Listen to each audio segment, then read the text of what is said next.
Olá, corujas! Beleza com vocês? Você sabe a origem da palavra derby? Aquele sinônimo de clássico? Não sabe? Então vem com a gente que a gente vai contar pra vocês aqui nesse vídeo e citar algumas grandes rivalidades pelo mundo. Sempre que rivalidades antigas se enfrentam, né, Catarina? O jogo não vale só 3 pontos. Claro que não. Tem diversos componentes ideológicos, sociais, psicológicos nessa partida, né? Exatamente. E por muitas vezes a partida vai até pros jornais de polícia, de violência, né? Pela bagunça das torcidas. Mas aí isso não é legal, não. A escolha de um clube é uma das facetas identitárias mais fortes do mundo. Ao escolher aquele time, você está assumindo os valores daquela equipe, seja para o bem ou para o mal. Para dar um exemplo polêmico, e aqui do Brasil, vamos pegar o Corinthians? Se você escolheu torcer pro Corinthians, provavelmente você se orgulha daquele passado memorável da equipe da democracia corintiana, que lutou contra a ditadura, apoiou os Direta Já, né? Revolucionou o futebol daquela época. Mas, ao mesmo tempo, você tá sujeito à contestação dos rivais, quando eles vão argumentar aquela relação bem, né?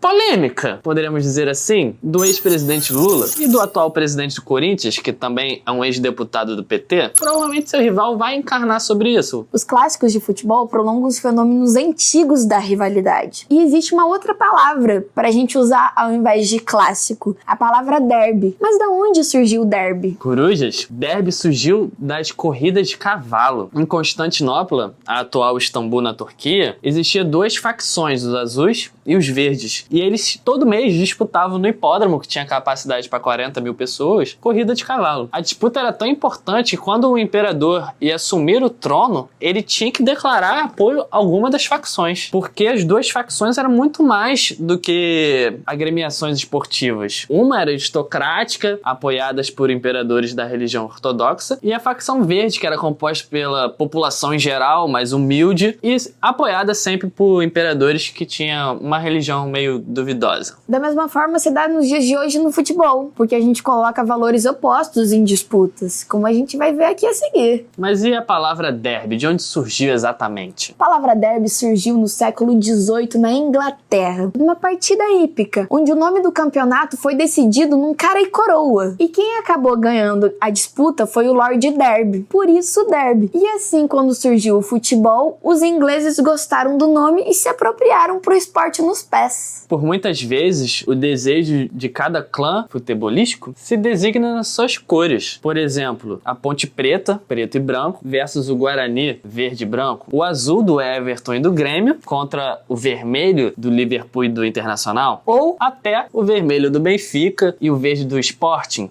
E muitos outros por aí que têm cores opostas. Algumas vezes os nomes também têm origem nessa oposição. Confrontando aqui um perfil internacional, vamos pegar a Internazionale em oposição ao perfil local do Milan. O patriotismo de São Paulo contra as simpatias do Corinthians e do Palestra Itália. Palestra Itália? Você não tá assistindo os vídeos do Futebol Coruja, né? Então confere aqui embaixo depois que acabar esse vídeo aqui, tá beleza? Porque o Palmeiras, até a Segunda Guerra Mundial, era chamado de Palestra Itália. Outros casos são expressados a oposição ideológica. Não é por acaso que o Barcelona se tornou o grande símbolo da Catalunha, porque o seu rival local se chama Real Espanhol, ou seja, o Real tem a ideia de defender a monarquia, espanhol defender a Espanha, não a Catalunha. Tem os casos que expressam oposição religiosa, como é o derby da Escócia, entre os católicos do Celtic e os protestantes do Rangers. Por muitas décadas, um time não aceitava os jogadores e o treinador que não fosse da sua religião. E o caso é tão sério que o grande Sir Alex Ferguson, que treinou o Manchester United durante 27 anos, ganhando 38 títulos. Meu Deus, quero esse cara pra treinar meu time. Surreal. Mais de um título por ano. Ele se envolveu numa polêmica quando ele jogava no Rangers e ele se casou com uma católica. A rivalidade é tão gostosa, né? Que não envolve somente os times, mas também os jogadores e algumas personalidades em volta do mundo esportivo. Temos um exemplo de como um derby influencia disputas pessoais. Na Argentina, o Maradona Maradona é o grande ídolo do Boca Juniors e o grande ídolo do River Plate é o Daniel Passarella. Temos a oposição entre o maior atacante da história da Argentina contra o maior defensor. E eles disputavam a braçadeira de capitão nas Copas do Mundo. O Passarella, por sinal, utilizou a braçadeira em 78, numa Copa que o Maradona no finalzinho nem foi convocado. Tipo o Ganso e o Neymar, que todo mundo queria em 2010, mas o Dunga não chamou. Em 82 o Passarella continua usando a braçadeira de capitão e somente em 86 que o Maradona assume a faixa e tem uma declaração dele que não queria nem que o Passarella fosse convocado. E o que falar do zagueiro John Terry, com suas ofensas racistas em 2012 para seu companheiro de seleção Rio Ferdinand da Inglaterra, alimentando o derby do Chelsea que queria acabar com a hegemonia do Manchester United, que de 2005 a 2011 foram 7 títulos da Premier, sendo que 3 do Chelsea e 4 do United. E é comum que a consciência de grupo leve os torcedores a amenizarem algumas coisas dos jogadores da sua equipe. Por exemplo, um torcedor do Manchester City afirma que o Balotelli, se jogasse no United, seria a pessoa perfeita para eles encarnarem e zoarem o time rival. Porque o Balotelli é um negro, é imigrante, é marrento, é polêmico, mas como ele joga no City, ele é um dos nossos, segundo a palavra desse torcedor, e merece ser defendido com unhas e dentes. Quando o Balotelli jogou pela Inter de Milão, ele era adorado, ovacionado pela torcida. Mas quando ele saiu do City para o Milan, a torcida da Inter começou a cantar cantos racistas para ele, comprovando assim o fenômeno. E, Catarina, você sabia que até um juiz, a figura mais imparcial do mundo, se fez clubista numa hora de exercer sua profissão? Um juiz lá de Marselha, na França, foi julgar um motorista e afirmou: é um absurdo dirigir alcoolizado e ainda mais ser torcedor do PSG. Aquele cidadão estava comemorando a vitória do seu time contra o time do juiz. Qualquer que seja a origem ou a trajetória da rivalidade futebolística, ela cria um desprezo de um time pelo outro, não é mesmo, corujas? E agora eu quero saber de vocês, quais são os valores que seu time levanta em oposição ao seu maior rival? O que, por exemplo, falar do derby do Paysandu do Remo, do Bahia e Vitória,